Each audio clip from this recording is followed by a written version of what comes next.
How to use product diversification to supersize your business in 4 simple, easy steps. Sharon Horne-Ellstrom here. We're talking about the 4th in our top 20 strategies to supersize and grow your business. This is actually another one of my favorite strategies, product diversification. So what are the 4 steps to achieve and use this strategy if you've maybe never used it before, or maybe you're using it and you want to check and make sure that you're not missing anything? Well, the first one, of course, is market research. Why? Because we want to research and do a little bit of investigating. There's no excuse nowadays with the internet to not research things. Now, again, with anything else, take it with a grain of salt. The information that you find, remember the sources on the internet, just like the media and everything else. If you're asking an expert, they're giving you their version of and their reaction and their perspective on a particular topic. It's why we read more than one book on a topic, because we want to get a lot of different opinions on it, or on how to implement something, not just one. So what are the 4 simple steps to do this? Number 1, market research. We want to identify, are there any gaps in the market? Are there any places that we can offer solutions or fill in that other people or competitors aren't already doing? Are there gaps in our products and services that we could be improving?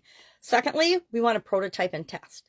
Now, I love being an engineer by trade and by profession for a lot of years by training.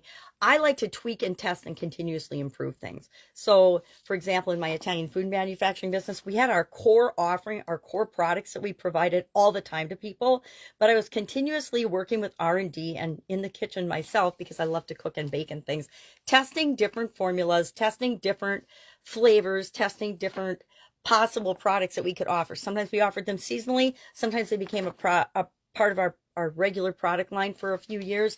Sometimes we were always changing the ancillary products and services that we offered and diversifying our products to appeal to more people, more customers than our usual fan base, our usual customer base.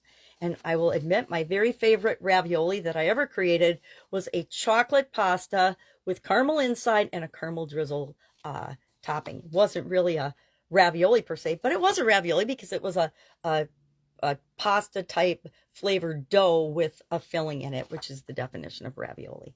So we always want to be testing and tweaking and prototyping and having a group of people that we can test our products and services on. I had a couple of customers that I sold business to business that would always sell and give me information and feedback from customers on the different flavors and different things that we did in that business. Step 3 is always feedback and iteration, which I think I just touched on. We have to have a way to know how people are responding to the product versions that we're putting out there. I always like to have feedback loops. We talked about that yesterday in my organization, so that I have automatic ways of getting information and feedback and collecting that information so that we can analyze it and use it to make better decisions in the future. And then finally, step 4 is, of course, to launch and market the new products or service, or the variation of the product or service that we're offering. And we do that through, standard procedures of marketing and launching, right? There's all different ways you can launch a new product. Sometimes we do a soft launch to our existing customers. Sometimes we do a full-blown advertising and marketing launch, and this is brand new and innovative, and we want to make a big amount of noise about that particular strategy. So again, product diversification, 4 simple steps: market research, prototyping and testing, feedback, and iterations, meaning we get feedback and this is what people like, this is what they didn't like, so we're going to tweak our product just a little bit. And then finally, 4th, launch and market. I am curious if anybody would like a top 20 strategies checklist. I actually brainstormed this and created it in the beginning of the year, and so I'm going to go through the 20 days. But if anybody would like a copy of this checklist, put in the comments below or direct message me, and I will make sure that you get one. All right, have an awesome day, and I'll of course be with you tomorrow with top 5, the 5th top strategy in our top 20. Again, this is my order. They're different for each and every one of us, what we like and what we don't like, what fits with our business and what doesn't fit with our business.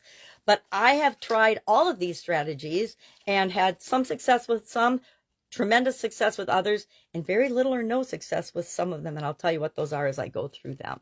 Have an awesome day. I'll of course be with you tomorrow.